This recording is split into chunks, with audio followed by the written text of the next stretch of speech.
사람에서 6장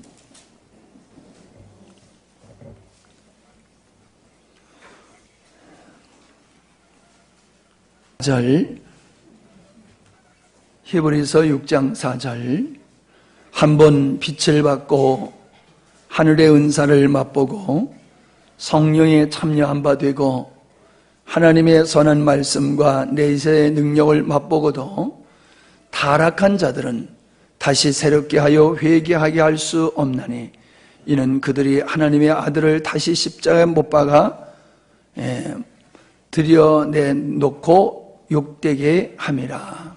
아멘. 계시록 19장 계시록 19장 7절 8절입니다. 그가 즐거워하고 크게 기뻐하며 그에게 영광을 돌리세 어린 양의 혼인 기약이 이르렀고 그의 아내가 자신을 준비하였으므로 그에게 빛나고 깨끗한 세마포 옷을 입도록 허락하셨으니 이 세마포는 성도들의 옳은 행실이로다 하더라. 아멘. 제가 감기가 와가지고 기침을 좀 했더니 목소리가 더 좋아진 것 같아요. 예, 무게가 있고 더 은혜가 되는 것 같아요. 어떠던 시간에 소리는 잘 나서 그래도 감사합니다. 오늘 계시록 19장 7절로 8절에 어린 양의 신부가 흰옷 입은 것을 가지고 참 신부와 거짓 신부 이런 제목으로 말씀을 나누려고 합니다. 지난 시간에는 우리 하나님의 아들 예수 그리스도의 신부는 흰옷을 입은 자다, 세마포를 입은 자다 하는 말씀을 우리가 나누어 보았습니다. 예수님께서도 그런 말씀을 하셨지요. 양의 탈을 쓴 이리가 있다라는 말씀을 하셨고요. 교회 안에는 밭에는 알곡과 가라지가 함께 있음을 우리 주님이 말씀해 주시지 않았습니까? 그러고 본데 분명 이 땅의 가시적인 교회, 무형교회는 온전한 교회를 얘기하지요. 그러나 일반적인 이런 우리 눈에 보이는 사람들로 모여있는 이런 가시적인 교회에는 양의 탈을 쓴 이리, 다시 말씀드리면은 가라지, 구원받지 못한 자들도 교회 안에 많이 있다라고 하는 것입니다. 그들은 한마디로 얘기하면은 가짜 신부다라고 하는 겁니다. 참 신부가 아닌 가짜 신부다. 분명히 가짜 신부는 구원을 받을 수가 없겠지요. 참 신부인 교회만이 혼인잔치에 이르고 구원을 받게 되어지는데, 문제는 뭐냐 하면은 이 히브리서의 말씀을 오늘 우리가 읽었는데, 이 히브리서에서 말씀을 주시는 것은 우리의 신앙을 돌아보게 하는, 참 믿음으로 서게 하는 그런 목적으로 기록된 말씀이거든요. 그래서 오늘 6장 4절로 5절 6절 말씀을 보면은 우리의 신앙이 참으로 건강한 신앙인가, 참 신부의 신앙을 가지고 있는가 하는 것을 볼 수 있는 그런 말씀을 주신 것을 보게 됩니다. 가짜 신앙을 가진 사람은 자기가 가짜 신앙인지를 몰라요. 자기가 가짜 신앙인 사람은 몰라요. 그게 바른 신앙인 줄 알고 자기가 참 신부인 줄로 착각을 했지요. 그러나 우리는 어떤 것이 참 신앙이고 거짓 신앙이며 어떤 모습이 참 신부고 거짓 신부의 모습은 어떤 것인가 하는 것을 우리가 분명히 분별해야 될 줄로 믿습니다. 마태복음 22장에 보면은요, 왕이 아들의 잔치를 배설하고 종들에게 시켜서 초청을 하게 되어지는 것을 보게 되죠. 손님들을. 근데 손님들은 초청에 응하지를 않습니다. 왕의 초청을 무시하고 그들은 자기의 밭으로 가고 또 장사하러 가고 그렇게 자기의 본리를 따라서 가고 왕의 잔치에 왕의 아들의 잔치에 참여하지 않는 것을 보게 됩니다. 그냥 참여만 하는 게 아니라 그 종을 때리고 죽이는 그런 일들까지 했지요. 그래서 왕은 군대를 보내서 그 살인자들을 멸하게 될 것이고 그 성을 불살라 버리게 될 것이다. 그리고 사거리에 나가서 아무나 악한 사람이든지 선한 사람이든지 아무나 초청을 해서 그 잔치자리에 그 잔치의 자리를 채우게 하시는 그런 말씀이 기록되어 있음을 보게 됩니다. 근데 거기서 우리가 중요한 것은 뭐냐면은 22장 11절로 13절에 보면은 임금이 이제 손님을 보러 잔치자리에 오게 되지요. 잔치자리에 와서 보니까는 예복을 입지 않는 사람들이 참여하고 있더라는 겁니다. 그래서 임금이 묻습니다. 어찌하여 예복을 입지 않았느냐? 그랬더니 그들이 유구무원이에요. 잠자고 대답을 못하고 있는 겁니다. 그랬더니 13절에 보니까는 아주 중요한 말씀입니다. 여기까지는 아주 굉장히 부드러운 말씀인데 예복을 입지 아니하고 초청했는데도 오지 않는 자들은 멸하고 잔치자리에 오긴 왔지만은 예복을 입지 않는 자들에 대해서는 어떻게 하셨느냐 하면은 수족을 결박하여 바깥 어두운 데에 내어 던지라. 거기서 슬피 울며 이를 갈미 있으리라. 그렇게 말씀하고 계십니다.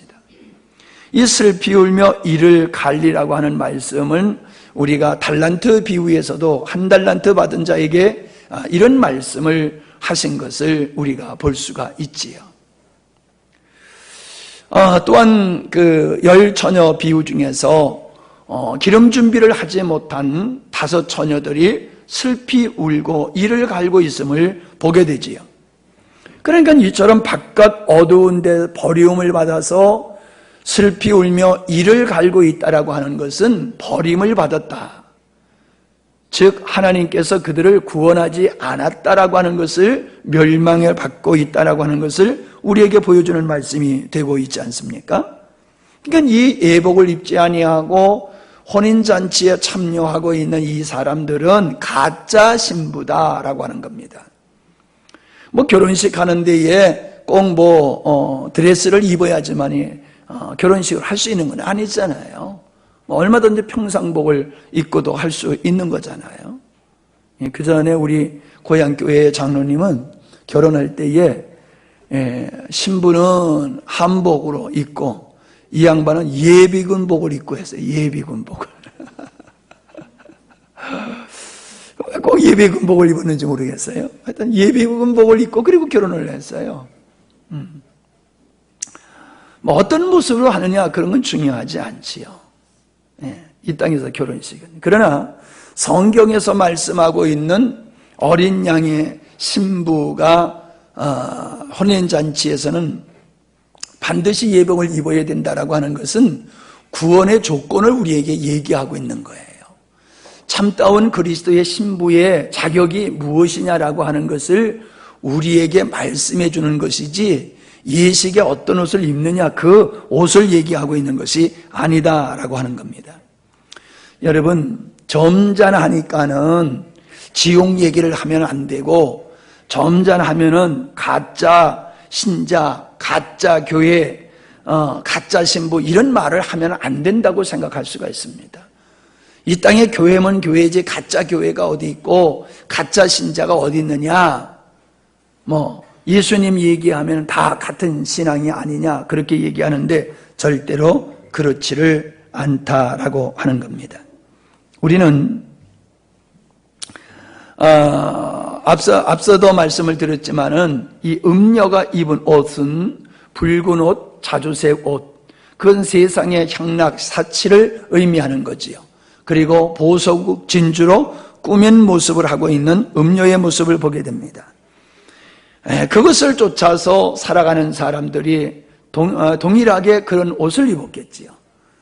신부로서 입어야 할 흰옷이 아니라 세상에 취하여 있는 그런 세상의 사치의 옷을 입고 있는 모습은 분명 그건 가짜의 신자, 가짜 성도, 가짜 신부다라고 하는 것을 우리에게 보여주고 있는 거예요. 요한일서 2장 19절에 보면은 저희가 우리에게서 나갔으나 우리에게 속하지 아니하였나니 만일 우리에게 속하였다면 우리와 함께 거하였으려니와 저희가 나간 것은 다 우리에게 속하지 아니함을 나타내려 함이니라, 이런 말씀이 있어요.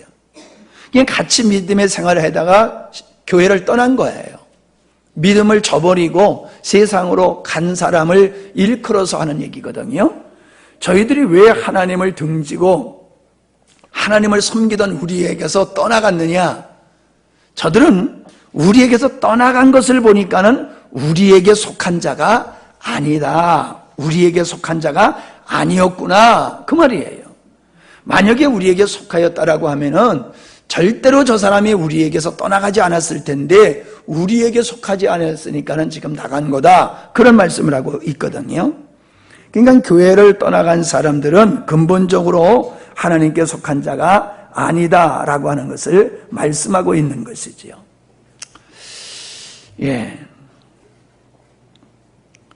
우리는 주님께 부름을 받은 사람들은 절대로 떠나가지 않는다라는 사실을 우리는 알 수가 있습니다.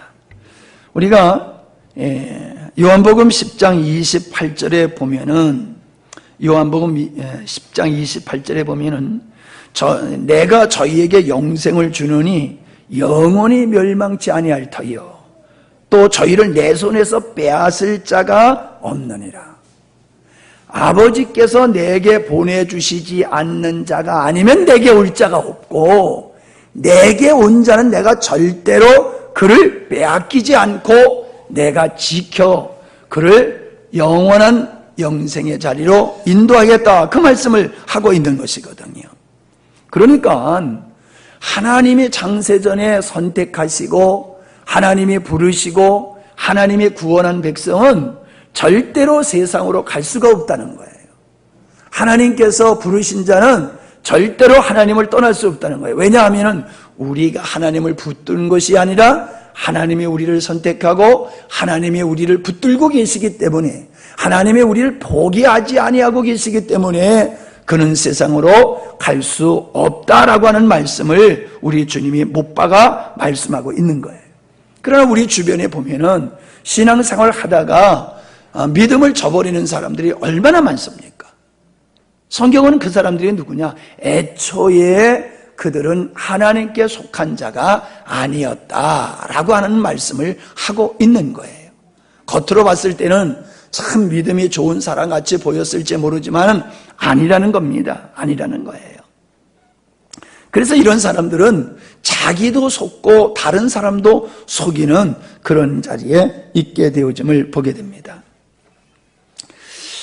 저는 히브리서 6장 4절로 6절의 말씀을 가지고 가짜 신부는 어떤 사람이냐 하는 것을 말씀을 드리려고 하는데, 여기 있는 말씀을 저는 포괄적으로 한마디로 말한다라고 하면은 이렇게 얘기하고 싶어요. 하나님께 구원받은 하나님의 참다운 백성들, 그리스도의 참된 신부는요, 죄를 지적하면은요 회개를 합니다. 죄를 지적하면 회개를 하고 천부의 의지 없어서 손들고 옵니다. 그렇게 하고 주님께로 와요. 근데 가짜는요, 죄를 지적을 하면요, 무엇을 잘못하다고 지적을 하면요 반항을 해요. 변명을 해요. 그러면서 교회는 여기밖에 없나? 그러면서 이 교회 저 교회에 전전긍긍하면서 떠돌이 신앙생활하는 사람들이 있음을 보게 되어집니다. 틀림이 없어요.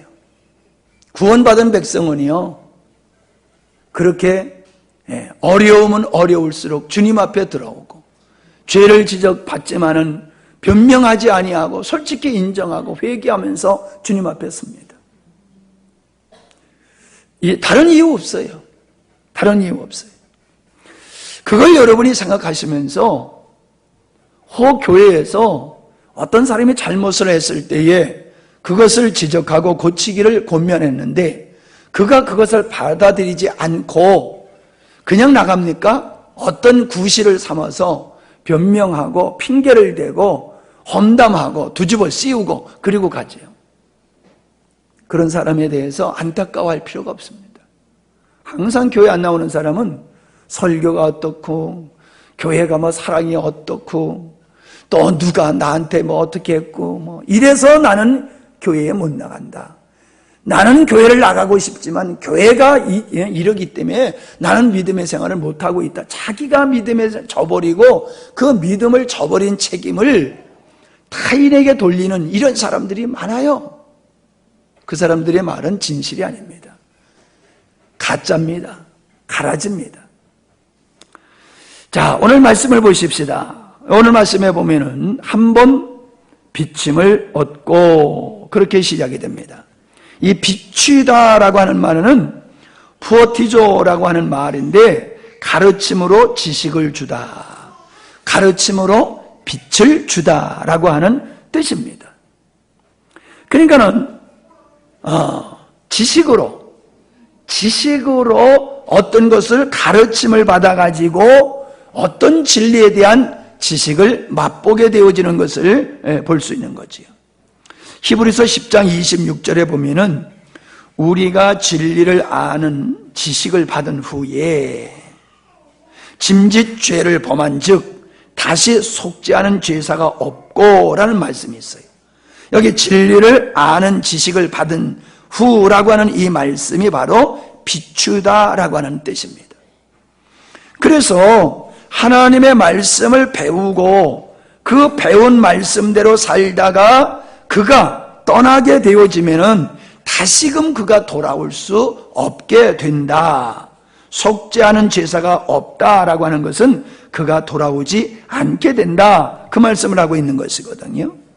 그리고 베드로 후서 2장 20절로 21절에 보면은 만일 저희가 우리 주 대신 구주 예수 그리스도를 알므로 세상의 더러움을 피한 후에 다시 그 중에 매이고 지면 그 나중 형편이 처음보다 더 심하리니 의의 도를 안 후에 받은 거룩한 명령을 저버리는 것보다 차라리 알지 못하는 것이 도리어 저에게 나으니라. 이런 말씀이 있어요.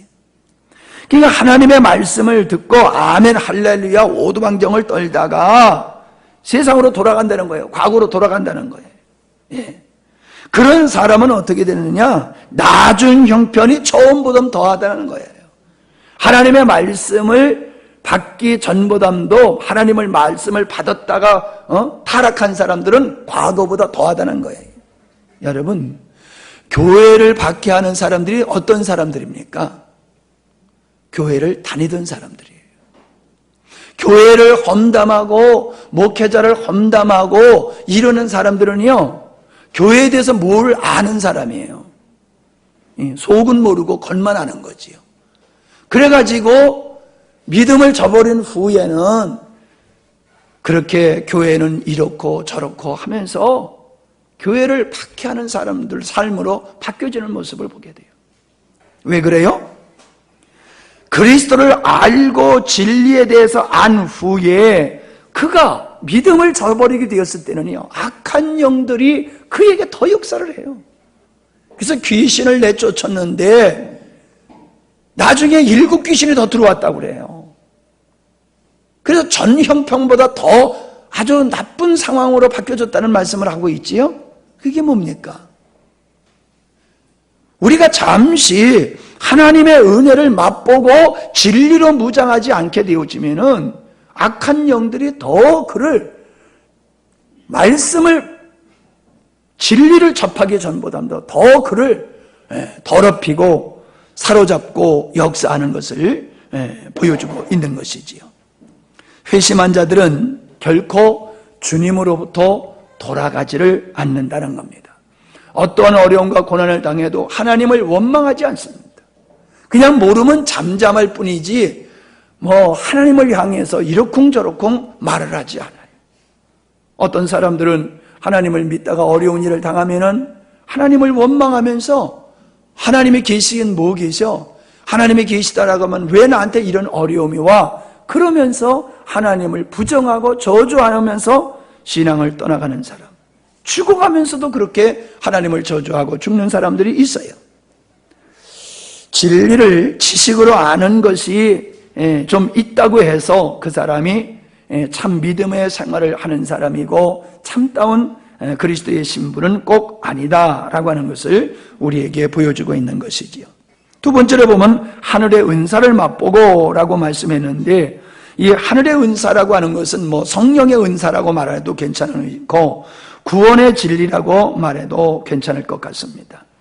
이러한 성령의 역사하심을 통하여 진리를 맛보고, 여기 보면 맛보다 그랬어요. 맛보다라는 말은 먹는다라고 하는 것은 먹는다라는 말과 대조가 되는 말씀이지 않습니까? 우리는 맛봐가지고는 배부르지 않습니다. 맛본 거 가지고는 우리가 힘을 얻을 수가 없어요.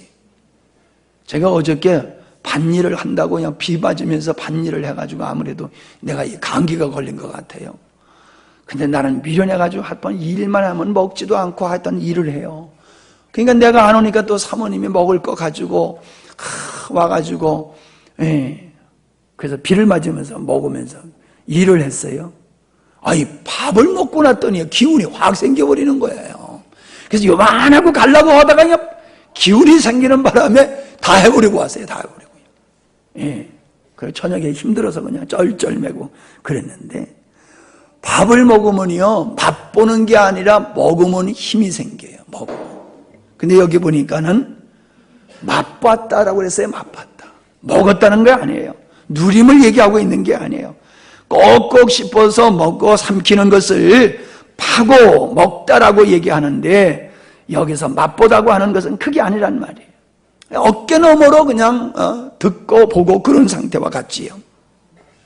여러분, 그래서 마태복음 13장에 보면은 거기에 밭의 비유가 있지 않습니까? 종종 제가 말씀을 드립니다마는 말씀을 듣고 기뻐해요. 왜요? 진리를 보니까는 너무 좋거든요. 성경을 보니까는 너무 좋은 교훈들이 많이 있거든요. 그래서 아멘하고 받아들이지만은 그 말씀대로 살아야 되게 되어지면은 고난이 따라오더란 말이에요. 그러니까는 고난을 이기지 못하고 결실치 못하는 자다. 가시떨기에 뿌려졌다는 것도 같은 말씀이지요. 말씀을 들으나 세상의 염려와 재리의 유혹에 말씀이 막혀 결실치 못하는 자다. 그렇게 얘기하고 있습니다. 여러분, 우리가 농사를 져보지만은 씨를 뿌려가지고 싹이 난다고 해서 다가 아니잖아요. 열매를 맺고 완벽하게 추수할 때까지가 하는 데까지 가야 되는 거잖아요. 우리의 신앙은 시작만 있고 끝이 없어서는 안 돼요. 다시 말씀드리면요, 우리의 신앙의 고백이 맞다라고 하면요, 그 신앙의 고백이 맞는 증표가 있어야 되는 거예요. 그게 삶이에요. 내가 하나님을 믿는다라고 하면은 하나님을 믿는 증표의 삶이 있어야지 되는 거거든요. 하나님을 사랑한다라고 하면은 하나님을 사랑하기 때문에 어떤 행위들이 나와야 돼요. 그게 증표예요. 참다운 믿음이에요. 근데 믿음은, 고백은 참다운 고백을 하는데 그 고백에 따른 삶이 그에게 없다. 그게 결실이 없다는 거지요. 그럼 그 가짜예요. 가짜예요. 오늘 이런 모습들이 우리 주변에서 너무나 흔히 찾아볼 수 있어요. 하나님 사랑합니다. 기도할 때마다 하나님 사랑한다는 고백하죠. 그러나 정말로 삶 속에서 하나님을 사랑하기 때문에 내가 세상적으로 손해보고 내가 주님께 순종함으로 말미암아 주님을 사랑함으로 말미암아 고난을 당하고 그런 건 없다는 거예요. 여전히 나를 목적으로 살면서 입술로만 하나님 사랑합니다. 그건 거짓말이지요. 가식이지요. 사람들은 자기가 입술로 고백하는 것을 참 믿음으로 착각하고 있어요. 천만의 말씀이에요. 우리의 신앙의 고백이 맞다라고 하면은 내가 그 신앙 고백대로 살고 있어야 돼요. 아멘? 내가 그 고백을 따라 살지 아니하고 있으면 그 고백은 거짓말이에요. 거짓말. 하나님의 말씀에 교훈을 받고 아주 좋아한다고 하지만은 그것이 생명이 되지 아니하면은 그 사람은 결실치를 못하는 거예요. 우리의 신앙은 말씀이 실현되어지는, 말씀이 결실되어지는 삶을 살아야 될 줄로 믿습니다. 그게 참 신부예요. 참 신부는 말씀이 그의 삶 속에서 결실이 맺어지는 거예요. 말씀 따로, 아니 고백 따로, 내 삶 따로, 이거는 참다운 신앙이 아니라는 거예요. 말과 행동이 함께 가야지 그 고백이 참다운 것이다. 그래서 이렇게 맛만 보고 열매가 없는 그런 신앙은 가짜 신부의 신앙이다 라고 하는 것을 우리에게 보여주고 있는 거지요. 세 번째는 성령에 참여한 바 된 자들이다, 그렇게 말하고 있어요. 성령에 참여한 바. 성령께서 이 참여하다라고 하는 이 말씀은 외적인 동반자다라고 하는 뜻이 있어요. 그래서 성령의 초자연적인 역사로 말미암아 많은 것을 경험하게 되지요. 많은 것을 유익을 얻게 되지요. 치유를 받는다든가, 사단을, 귀신을 내쫓는 것이라든가 여러 가지를 경험할 수가 있습니다. 그러나 겉에서 동반자로 함께하는 것이지 진실로 하나 된 게 아니라는 거예요. 자, 보세요. 예수님께서 10명의 문둥병자를 고쳐주셨지 않습니까? 그건 성령의 나타남을 경험한 거지요. 근데 그거 어떻게 됐습니까? 9명은 자기 갈 길로 가버리고 1명만 주님께 와서 감사하고 있잖아요. 오순절의 성령의 임재의 역사는 몇 명에게 임했는지 모르지만은 아마 대단히 많은 사람들이 그 은혜를 입었으리라고 생각을 합니다. 120명이라고 얘기를 합니다만은, 그러나 우리가 이 아나니아와 삽비라고 하는 사람이나 또 7 집사 중에 이단의 괴수가 된 니골라나 이런 사람들을 보면요, 그들은 분명코 성령의 역사를 경험한 사람들이라는 거지. 그런 성령의 역사를 경험했음에도 불구하고 이단의 괴수가 됐고 성령을 속이는 일로 죽어야 되는 그런 자리에 있었다라고 하는 것을 우리가 알 수가 있지 않습니까? 여러분, 방언을 받고 싶어서 애를 쓰는 사람들이 있어요. 근데 여러분, 방언한다고 해서 믿음이 갑자기 좋아집니까? 어때요, 여러분들? 방언하시는 분들, 방언을 하니까 믿음이 갑자기 좋아져요? 아니잖아요. 그냥 방언을 할 뿐이지 방언을 한다고 해서 믿음이 좋아지는 건 아니란 말이에요. 근데 방언을 그렇게 원해요? 왜 원해요? 신비한 것을 체험하고 싶어서 그런 거예요. 신비한 것을 체험하고 싶어서. 그리고 그 신비한 체험을 신앙의 근거로 삼는 거예요. 하나님과 하나님의 말씀을 믿음의 근본으로 삼는 것이 아니라 자기가 체험한 어떤 환상을 본다든가 진동이 온다든가 입신을 한다든가 방언을 한다든가 이런 것들을 경험함을 통하여 그것을 믿음의 근본으로 삼으려고 하는 사람들이 있어요. 그런데 정말 그런 역사를, 그런 경험을 하고도 신앙을 떠나는 사람들이 얼마나 많은지 모릅니다. 우리는 이 기도 사역을 통해서 그런 걸 더 많이 경험하고 있어요. 정말로 하나님께서 역사하심을 본인도 알고 우리도 확연하게 이건 하나님의 역사입니다 라고 하는 걸 느낍니다. 그들도 인정을 해요. 근데 세월이 조금 지나가면요, 하나님을 떠나버려요. 하나님을 떠나가버려요. 성령의 역사는 구원받은 사람에게만 임하는 것은 아니더라는 거예요. 내가 알기는 모르지, 잘 모르겠지만은 분명 그 하나님은 구원받지 않는 사람에게도 성령의 역사하심이 나타나고, 그것도 그 중에는 귀신의 거짓된 역사도 있겠지요. 나는 방언을 하고 환상을 보고 은사를 맛보고도 하나님을 떠나는 사람들을 많이 보고 있습니다. 자, 그래서 우리는 성령을 경험했다, 하나님을 은사적으로 경험했다고 해서 그 사람이 진짜 신부라고 우리는 단정할 수 없다라고 하는 것입니다. 네 번째를 보면요, 하나님의 선한 말씀을 맛본 후에 그 말씀이 있어요. 하나님의 말씀을 맛보고도 하나님을 떠난 자들이 있다라고 하는 거지요. 여러분, 예수님을 안 믿어도요, 집안에 성경을 꽂아놓고 성경을 읽는 사람들이 있습니다. 더더욱이요, 성경을 믿지 아니하면서 가르치는 사람들이 있어요. 신학교 교수들이 그렇고 목회자들 중에 그런 사람들이 지금 우죽순으로 지금 생기고 있습니다. 예수님의 부활을 믿는 사람들을 조롱해요. 야, 아직도 예수의 부활을 믿냐? 이 어리석은 사람아. 불쌍한 사람 취급을 합니다. 좀 모자라는 사람으로 취급을 합니다. 어디서요? 목회자를 양성하는 신학교 교수들이 그런 사람들이에요. 하나님의 말씀을 잘 알고 있다고 해서 참 신부가 아니라는 거예요. 하나님의 말씀을 가르치는 자리에 있다고 해서 그 사람들이 참 신부는 아니라는 거예요. 저는요, 신학은 있는데 신앙이 없는 사람들을 보고 있어요. 어떤 모임에 가가지고 신학교 교수들이 와서 설교를 하고 강의를 하는데 들어보니까는, 야, 이 사람은 신학은 있어. 근데 그 사람에게서 신앙이 보이질 않아요. 신앙이 보이질 않아요. 여러분, 신앙이 중요한 거지 신학이 중요합니까?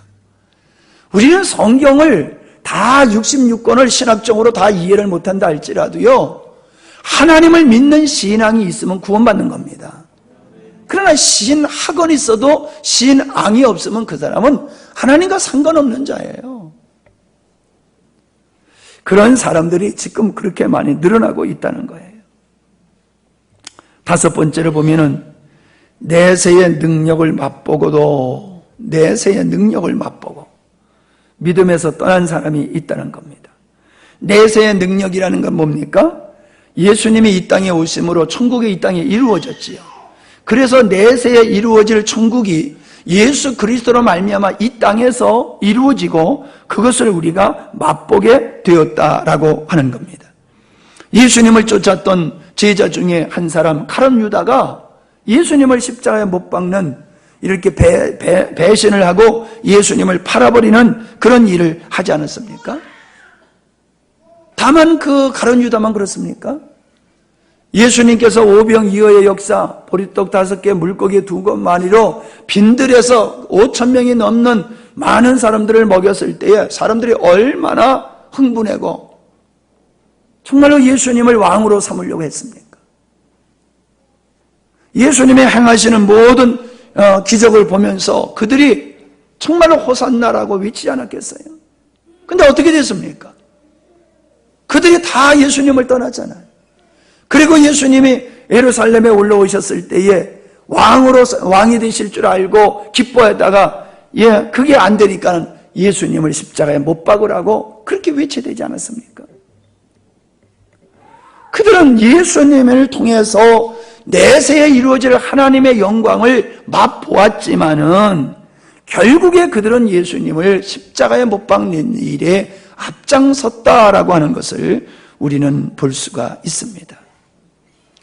하나님의 말씀을 통해서 어느 정도 사람들은 변화가 될 수 있습니다. 왜냐하면 하나님의 말씀은 진리이기 때문에 그 진리의 말씀을 들으면요, 사람이 변하게 돼 있어요. 그러나 여러분, 외적인 행동이 조금 바꾸어졌다고 해서 그 사람이 진짜 그리스도의 신부가 된 거냐 하면 그건 아니라는 거예요. 교회에 오지 아니하고도 일반적으로도 훌륭한 인격자를 만나면요, 사람이 변화되지 않습니까? 하나님을 통해서만 변화됩니까? 아니잖아요. 학교에서 훌륭한 선생님을 만난다든가 삶에서 어떤 훌륭한 사람을 만나서 그 사람들에게 감동을 받게 되면 사람들이 바뀌어지잖아요. 변화되잖아요. 예? 어떤 사람은 술 먹고 그냥 벌금 300만 원 물고는 그냥 딱 술 끊어버리잖아요. 예? 벌금이 술을 딱 끊어버리게 하잖아요. 벌금이. 이게 변화된 거예요, 그게? 그 진짜 변화된 거 아니에요. 벌금이 무서워서 그냥 술 안 먹는 거지요. 여러분, 우리는 어떤 이 환경의 변화에 의해서 약간의 변화된 것을 갖다가 구원받은 자다, 그리스도의 참된 신부라고 오해를 해서는 안 됩니다. 여러분, 도덕적으로 윤리적으로 예수 안 믿는 사람은 다 못되게 살아갑니까? 아니잖아요. 그분들도 얼마나 정직하게 살려고 애를 쓰고, 허다못해 스님들은 산속에 들어가가지고 죄 안 짓고 살려고 그리고 살고 있잖아요. 뭐 땡땡이 죽은 말고요, 진짜 스님이라고 할 만한 사람들은 존경할 만한 사람들이 있잖아요. 여러분, 그렇게 살면은 그러면 그 사람들이 다 하나님의 백성입니까? 그리스도의 신부입니까? 아니에요. 우리는 좀 자신에 대해서 점수를 후하게 주는 경향이 있는데, 좀 자신에 대해서 좀 냉정하게 우리의 신앙을 우리가 좀 평가했으면 좋겠습니다. 우리가 이 복음을 몰랐을 때에는 그렇게 자기의 자신을 혹독하게 평가할 수 있는 잣대가 없었어요. 그러나 십자가의 복음을 알고 보니까요, 우리의 신앙을 점검해 볼 수 있는 분명한 잣대가 생긴 거예요. 여러분, 그리스도의 신부는 자기를 위해서 살지 않습니다. 그리스도의 신부는 오직 주님을 위해서 살게 되어 있습니다. 그런데 자기를 위해서 살면서 그냥 예배드리고 있다, 11조 헌금하고 있다, 헌신하고 있다, 봉사하고 있다라고 하는 그 어떤 종교적인 행위를 가지고 내가 그리스도의 신부라고 생각하는 것은 천부당 만부당한 거예요. 아니에요. 분명히 오늘 말씀에 보면은 그리스도의 신부는 깨끗한 세마포 옷을 입었지 누더기 옷을 입은 게 아니에요. 더럽힌 옷을 입은 게 아니에요. 그런데 그 깨끗한 옷이라고 하는 이 세마포라고 하는 것을 뭐라고 얘기하냐면 성도들의 옳은 행실이라고 말하고 있지 않습니까? 우리가 지난 시간에 옳은 행실이 무엇냐라고 하는 말씀을 우리가 나눠봤습니다만은, 옳은 행실이라고 하는 것은 도덕과 윤리적인 행실을 말하고 있는 게 아니에요. 성령이 이끄시는 대로 말씀에 순종하며 살아가는 삶을 일컫는 거예요. 어린 양이 우리를 어디로 인도하든지 주님이 가시는 길이라고 하면은 제가 순종하겠습니다라고 하면서 어린 양이 어디로 인도하든지 순종하며 따라가는 삶을 사는 사람이, 그 삶이 바로 옳은 행실이라 이 말입니다. 우리가 우리를 위해서 살게 되어지면 육체가 살아나고 육체의 성향에 의해서 로마서 1장에 나오는 그런 육체의 열매들을 맺어내게 되는 거예요. 여러분, 육체의 열매를 맺는 것은 어쩔 수 없는 게 아니에요. 육체의 열매는 어쩔 수 없어서 맺는 게 아니라 육신을 따라 살면은 육체의 열매는 맺어지게 되는 거예요. 그리스도의 신부는 육체를 따라 사는 게 아닙니다. 그리스도의 신부는 주님을 쫓아 사는 거예요. 그리스도의 신부는 자기를 신뢰하지 않습니다. 오직 자기를 부인하고 오직 주님만을 신뢰하고 주님만을 의지하는 거예요. 그렇기 때문에 은혜 안에 거하게 되어지고 옛사람을 십자가로 넘기게 되어지니까는 그런 육체의 성향을 십자가에 못 박아버리고 주님을 쫓아 살아가는 아름다운 삶, 성령의 열매가 맺어지는 삶을 살고 있지 않느냐라고 하는 것입니다. 계속 여러분 들으셔야 됩니다. 옳은 행실, 흰옷 입은 자, 계시록 14장 4절에 보면은 여자로 더불어 더럽히지지 아니한 자다. 믿음의 정절을 지킨 자다. 어린 양이 어디로 인도하든지 따라가는 자다. 하나님과 어린 양에 속한 자다. 그리고 20장 4절에 보면은 거기에 예수 그리스도의 증거와 그분의 말씀을 인하여 목배임을 받은 자들이다. 여러분, 우리는 이 땅에서 산순교의 삶을 살아야 됩니다. 여러분, 말씀을 순종하려고 그러면 내가 살아서 순종해야 돼요? 살아서 순종할 수 있어요? 죽어야지 순종할 수 있어요? 하나님의 말씀은요, 내가 죽어야지 순종이 되는 거예요. 내가 안 죽으면 하나님 말씀 순종 못 해요. 옛사람이 죽을 때에 말씀을 순종할 수 있어요. 그게 묵배임을 당하는 거예요, 우리는.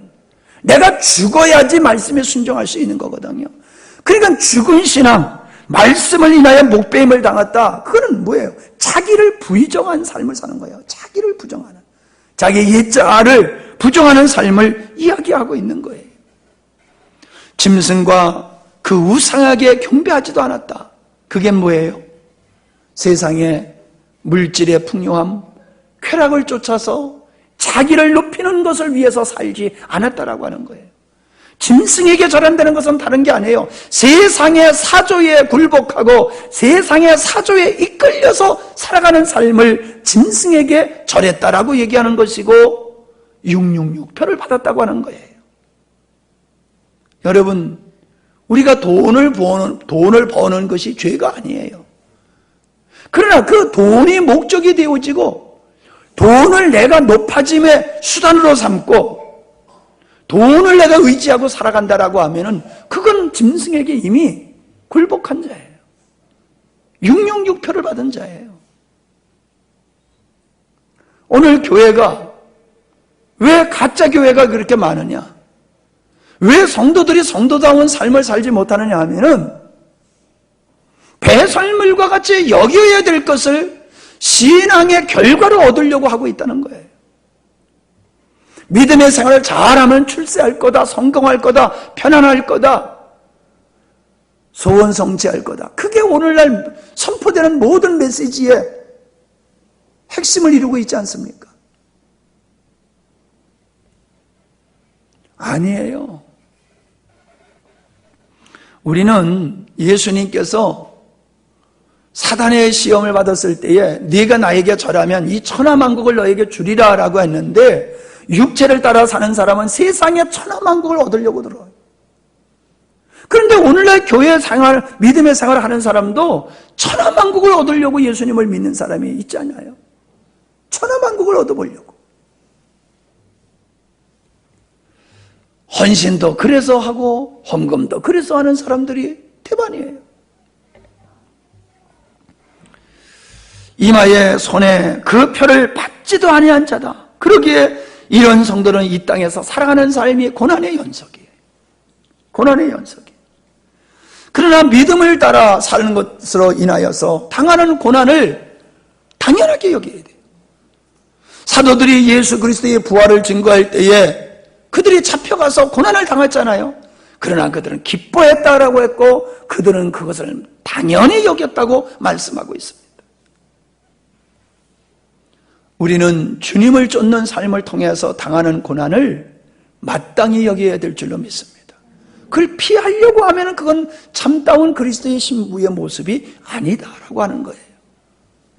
여러분, 정말로 목사님 혼자 떠드는 소리가 되지 않기를 바랍니다. 여러분들이 정말로 여러분들이 이 세상을 바라보고 이 땅에 교회가 가는 길을 여러분이 보시면서 교회가 지금 어디로 가고 있는지를 여러분이 똑바로 보고 인식이 되어야 됩니다. 똑바로 봐야 돼요. 이건 여러분이 느껴져야 되는 거예요. 목사님이 느끼고 얘기하는 건 의미 없어요. 여러분이 느껴져야 돼요. 야, 세상이 이렇게 가는구나. 야, 교회가 이렇게 배교의 길로 가고 있구나. 그래서 교회 안에는 가라지들로 득실거리고 있고 이 땅에 십자가는 많지만은 가짜 교회가 이 땅에 참 많구나. 그걸 여러분들이 보고 느껴야 돼요. 자꾸 제가 그런 얘기하니까 그렇대. 이렇게 돼서는 안 돼요. 여러분은 아닌 것을 보고 아닌 거라고 얘기를 해야 돼요. 지난 토요일 날 결혼식장에 갔는데 천주교인하고 기독교인하고 같이 앉아 있으니까는 항상 말이 좀 달라져요. 우리 처형이 딸이 결혼을 하려고 그러는데 카톨릭 신자라 안 된다 그랬더니 신앙이 달라서 안 된다 그렇게 얘기했다고 그러니까 카톨릭 신자가 옆에 앉아 있다. 뭐가 다르냐? 똑같지 뭐가 다르냐? 그러면서는 그러는데 거기서 내가 거들다는 진짜 편가르기 싸움이 일어날 것 같아서 그냥 잠자고 밥만 먹고 왔어요. 여러분, 뭐가 단련이라고 하는 사람들은 그 나름대로의 어떤 근거가 있어요. 아니라고 하는 사람은 아닌 근거가 있는 거예요. 여러분 어느 편입니까? 여러분 스스로가 분별이 있어야 돼요.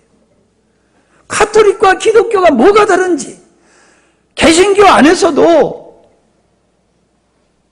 진짜 가짜가 뭔지 진짜가 뭔지를 여러분 스스로가 분별할 수 있는 능력이 있어야 된다는 거예요. 아멘?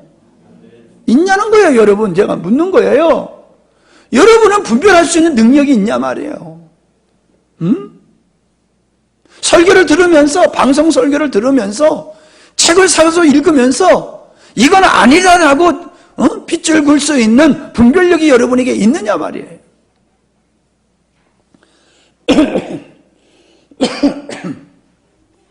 그저 우리나라는 그냥 주의 종의 말씀에는 무조건 아멘 해야 된다, 이런 이상한 가르침을 해놔가지고 그냥 목사님의 말씀을 맹목적으로 아멘하는 이상한 풍토가 있어요.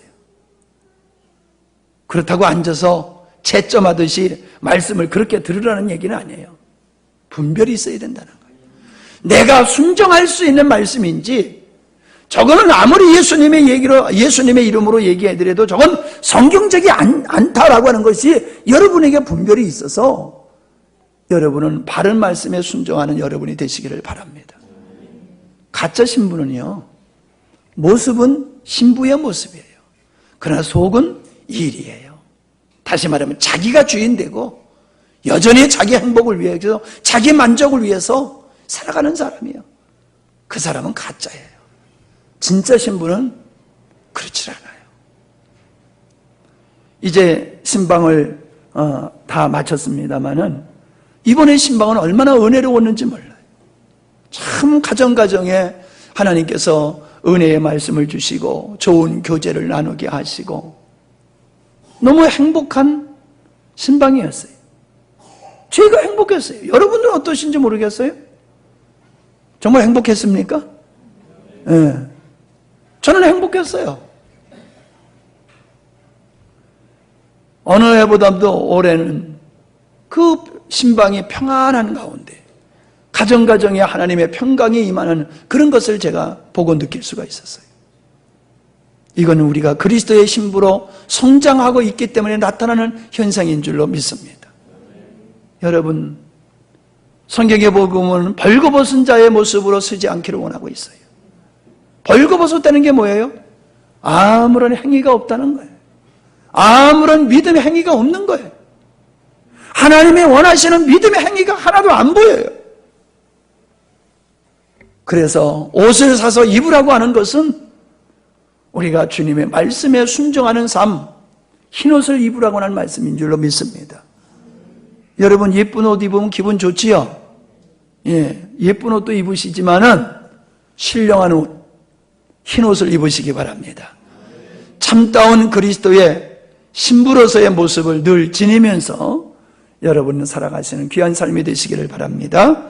고맙습니다. 하나님, 참 신부의 모습이 무엇인지, 거짓된 신부의 모습이 무엇인지를 우리에게 분별케 해주심을 감사함을 드립니다.